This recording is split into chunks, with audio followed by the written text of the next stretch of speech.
আসসালামু আলাইকুম। আমি ফয়াজ হাসান। কাজ করছি কেমিস্ট্রি একজন ইনস্ট্রাক্টর হিসেবে বিদ্যালয়ে।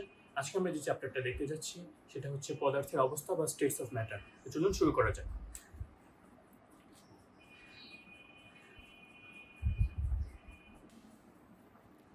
তো প্রথমে আমরা যেটা দেখবো সেটা হচ্ছে পদার্থের ডেফিনিশনটা। সো পদার্থ বলতে আমরা কি বুঝি? সাধারণভাবে বলা হয় যার ভর আছে এবং স্থান বা জায়গা দখল করে তাকে আমরা পদার্থ বলি।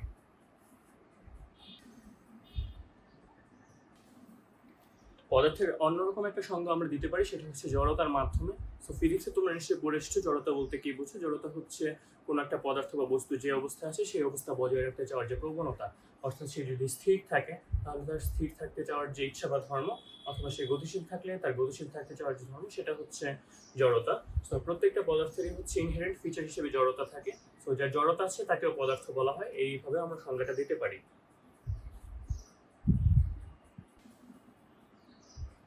সো এই গেল সংজ্ঞা। যদি আমরা উদাহরণ হিসেবে বলি তাহলে পদার্থের উদাহরণ হতে পারে তোমাদের আশেপাশে চেয়ার, টেবিল, বই, খাতা।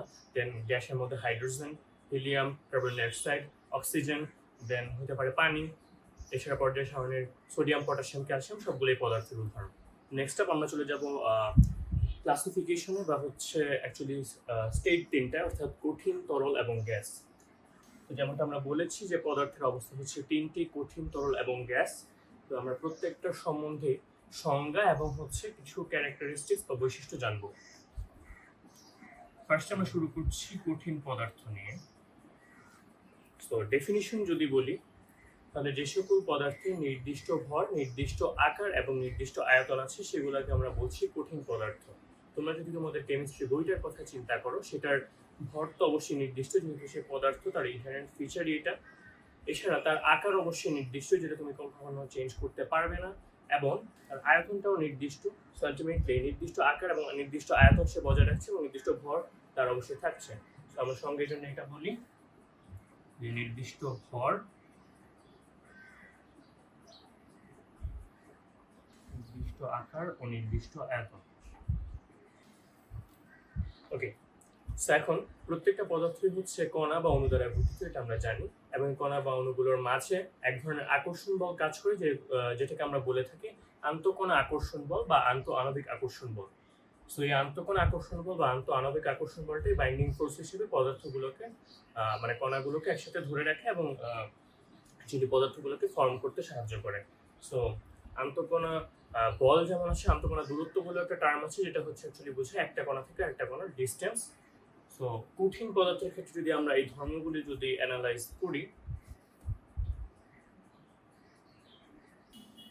সো কঠিন পদার্থের স্ট্রাকচার আমরা দেখি হচ্ছে যে অণু বা কণাগুলো এভাবে একসাথে দৃঢ়ভাবে আবদ্ধ থাকে বা একটার সাথে লেগে থাকে। তো স্বাভাবিকভাবে আমরা বুঝতেই পারছি তাদের মাঝে যে আন্তঃকণা আকর্ষণ বলটা সেটা খুব বেশি থাকে, এই জন্য তারা দৃঢ়ভাবে আবদ্ধ থাকতে পারে।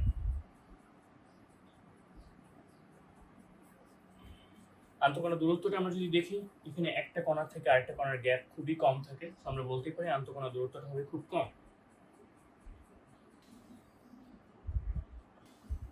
ওকে, আর দুটা ক্যারেক্টারিস্টিক্স যদি আমরা উল্লেখ করি, সেটা হচ্ছে যে কঠিন পদার্থের উপর চাপের প্রভাব।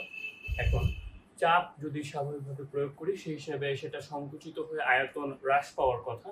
বাট এই ক্ষেত্রে যেহেতু হচ্ছে আন্তঃকণা দূরত্ব সিগনিফিকেন্ট অ্যামাউন্টে থাকে না, বা থাকে না বললেই চলে, আলটিমেটলি কঠিন পদার্থকে চাপ প্রয়োগে সংকুচিত করা যায় না।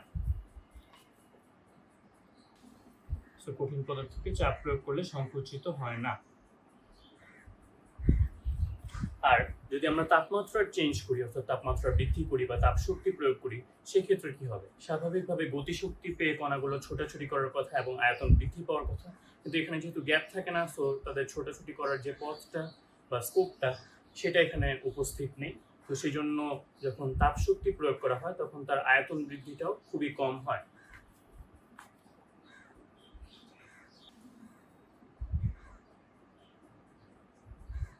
ওকে, নেক্সট আমরা চলে আসবো তরল পদার্থে। তো আমরা দেখি যে তরল পদার্থের ক্ষেত্রে এখান থেকে কি কি বৈশিষ্ট্য চেঞ্জ হচ্ছে। 2 নাম্বার, তরল। তরলের ক্ষেত্রে নির্দিষ্ট ভর অবশ্যই থাকবে, বাট নির্দিষ্ট আকার এখানে থাকছে না, বাট নির্দিষ্ট আয়তন আবার থাকছে। তো নির্দিষ্ট আকার কেন থাকছে না? তরল পদার্থের ক্ষেত্রে অ্যাকচুয়ালি আকারটা হয় হচ্ছে যেই পাত্রে রাখা হয় সেই পাত্রে রাখারই তরল পদার্থ দখল করে নেয়। তাহলে নির্দিষ্ট ভর আর নির্দিষ্ট আয়তন আছে যে সকল পদার্থের, কিন্তু নির্দিষ্ট আকার নেই, সেটা হচ্ছে আমার তরল পদার্থ। এক্ষেত্রে তাহলে এই ক্যারেক্টারিস্টিক্স গুলো কি হবে? ফার্স্ট যদি আমরা গঠনটা একটু দেখি, তাহলে এই ক্ষেত্রে আমরা দেখতে পাচ্ছি যে হচ্ছে এটার স্ট্রাকচারে আন্তঃকণার দূরত্বটা বেড়ে গিয়েছে, অর্থাৎ এখন একটা কণা আরেকটা কণা থেকে বেশ দূরেই অবস্থান করছে। তো এই ক্ষেত্রে আন্তঃকণা বলটা হবে কম, আমরা কম্পারেটিভলি বলছি, অর্থাৎ কঠিনের তুলনায় কম।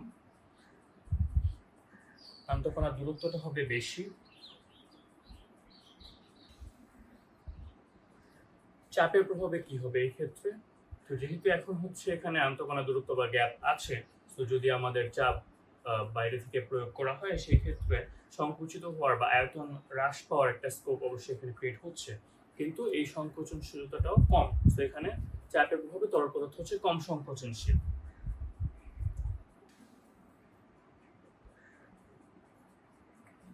আর লাস্ট যদি আমরা তাপের প্রভাব দেখি বা তাপমাত্রা বৃদ্ধি করলে কি হবে সেটা যদি দেখি, তাহলে এখানে সেম কথা যে আন্তঃকণা গ্যাপটা বা দূরত্বটা বেশি থাকার কারণে এখানে গতিশক্তি পেয়ে কণাগুলো ছোটাছুটি করার স্কোপ আছে, তো আলটিমেটলি এখানে আয়তন বৃদ্ধি সম্ভব।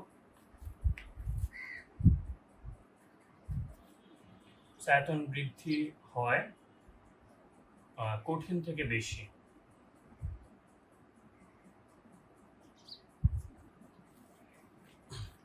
আচ্ছা, নেক্সট আমরা তো চলে আসবো তাহলে গ্যাসীয় পদার্থে। তো গ্যাসের ক্ষেত্রে নির্দিষ্ট ভর থাকছে, কিন্তু নির্দিষ্ট আকার বা নির্দিষ্ট আয়তন থাকছে না। আয়তনটা অ্যাকচুয়ালি হচ্ছে যেই পাত্রে বা ধারকে গ্যাসটা থাকছে তার পুরো আয়তনটাই গ্যাস দখল করে নেয়। তো আলটিমেটলি শুধু নির্দিষ্ট ভর থাকে, কিন্তু আয়তন বা আকার নির্দিষ্ট নয়। গ্যাসের ক্ষেত্রে এটাই ডেফিনিশন। তো স্ট্রাকচার যদি আমরা দেখি, তাহলে এই ক্ষেত্রে কণাগুলো খুবই দূরে দূরে বিক্ষিপ্তভাবে অবস্থান করে থাকে। তো আন্তঃকণা বল এখানে আমরা বুঝতেই পারছি খুব বেশি কমে যায়। আন্তঃকণার দূরত্ব আমরা দেখতেই পাচ্ছি একটা কণা থেকে একটা কণা অনেক দূরে চলে যায়, আলটিমেটলি খুব বেশি হবে এখানে। চাপের প্রভাব যদি আমরা বলি, তাহলে এক্ষেত্রে যেহেতু আন্তঃকণা গ্যাপটা বেশি আছে, সো আয়তন হ্রাস পাওয়াটা সম্ভব চাপের প্রভাবে। সো আলটিমেটলি এখানে সংকোচনশীলতাটা হবে বেশি, সো বেশি সংকোচনশীল। এবং তাপের প্রভাবে তো সেম কথাই, যেহেতু আয়তন এখানে যেহেতু হচ্ছে আন্তঃকণা গ্যাপটা মোটামুটি ডিসেন্ট লেভেলে অ্যাকচুয়ালি অনেক বেশি থাকে, সেই ক্ষেত্রে গতিশক্তি পেয়ে যে ছোটাছুটি করাটা সেটা তার জন্য ইজিয়ার হয়ে পড়ে। সেই জন্য যদি গতিশক্তি পেয়ে তার ছোটাছুটি করাটা ইজি হয়, সেক্ষেত্রে আয়তন বৃদ্ধিটা অবশ্যই বেশি হবে। তো এই ক্ষেত্রে আয়তন বৃদ্ধি অনেক বেশি।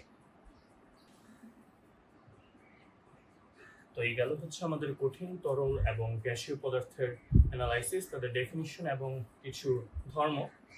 সো এরপরে আমরা যেটা দেখব সেটা হচ্ছে পদার্থের একটা চতুর্থ অবস্থা, যেটা অ্যাকচুয়ালি আমরা সচরাচর সবসময় মেনশন করি না। এই চতুর্থ অবস্থাটার নাম হচ্ছে প্লাজমা। আচ্ছা, প্লাজমার ডেফিনিশনটা হচ্ছে, প্লাজমা হচ্ছে অতি উচ্চ তাপমাত্রায় আয়নিত গ্যাস।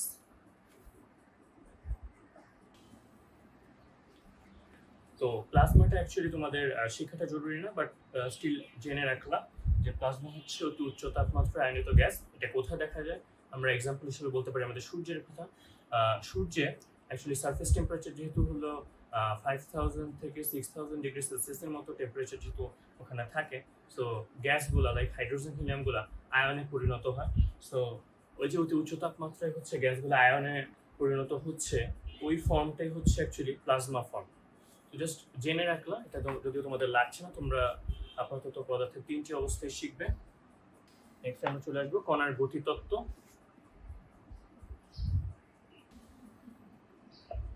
কণার গতিতত্ত্ব বলতে আমরা অ্যাকচুয়ালি কি বুঝি? আমরা তো বলেছি প্রত্যেকটি পদার্থ হচ্ছে কণা বা অণু দ্বারা গঠিত, এবং এই অণু বা কণাগুলোর মাঝে আকর্ষণ বল কাজ করে, যেটা আমরা বলছি আন্তঃআণবিক আকর্ষণ বল বা আন্তঃকণা আকর্ষণ বল। তো এই আন্তঃকণা আকর্ষণ বল আর হচ্ছে প্রত্যেকটা কণার যে গতিশক্তি আছে, তাপ প্রয়োগের ফলে যে গতিশক্তি দ্বারা প্রাপ্ত হয়, এগুলোর উপর ভিত্তি করে এই দুইটা ধর্ম, আন্তঃকণা আকর্ষণ বল এবং কণার গতিশক্তির উপর ভিত্তি করে আমরা কঠিন, তরল এবং বায়বীয় পদার্থের যে ব্যাখ্যা দিচ্ছি, সেটাই হচ্ছে আমার কণার গতিতত্ত্ব।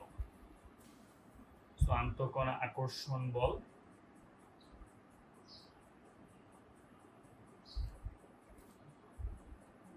কণার গতিশক্তি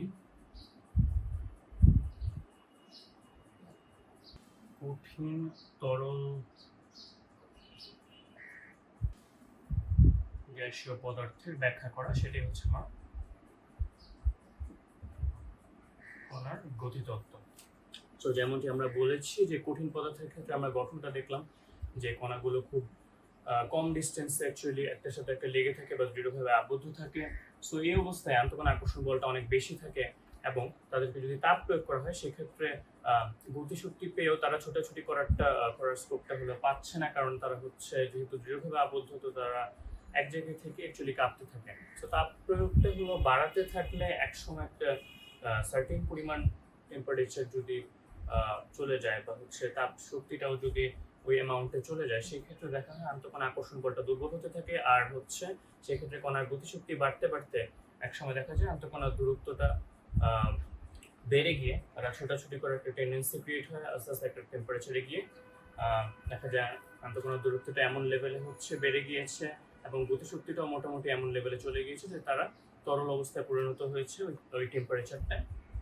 সিমিলার ভাবে ওই তরল থেকে হচ্ছে আবার তাপ প্রয়োগ করে গতিশক্তি ক্রিয়েট করা হলে সেগুলোর আরো হচ্ছে অ্যাকচুয়ালি আন্তঃকণা আকর্ষণ বল কমতে থাকে, আন্তঃকণা দূরত্ব বেড়ে গিয়ে গতিশক্তির কারণে হচ্ছে ছোটাছুটি করে করে দেন একটা টেম্পারেচারে গিয়ে তারা গ্যাসীয় অবস্থায় পরিণত হয়। সো এই তো তাপ প্রয়োগে গতিশক্তির বেসিসে আন্তঃকণা আকর্ষণ বল হচ্ছে হ্রাস পেতে পেতে হচ্ছে কঠিন থেকে তরল, তরল থেকে বায়বীয়, এই ফর্মটা তারা হচ্ছে চেঞ্জ করতে পারে। সো এইভাবে হচ্ছে আমরা কঠিন তরল এবং গ্যাসীয় পদার্থকে যে ব্যাখ্যা করছি এটি হচ্ছে আমাদের কণার গতিতত্ত্ব। তো আজকে আমরা ফার্স্ট লেকচারে হচ্ছে এই চ্যাপ্টারটার এই পর্যন্ত দেখছি। নেক্সটে আমরা হচ্ছে ব্যাপন থেকে শুরু করবো এবং ফার্দার এই চ্যাপ্টারটা দেখবো। সো সেই পর্যন্ত সবাই ভালো থাকবেন, সুস্থ থাকবেন। আল্লাহ হাফেজ।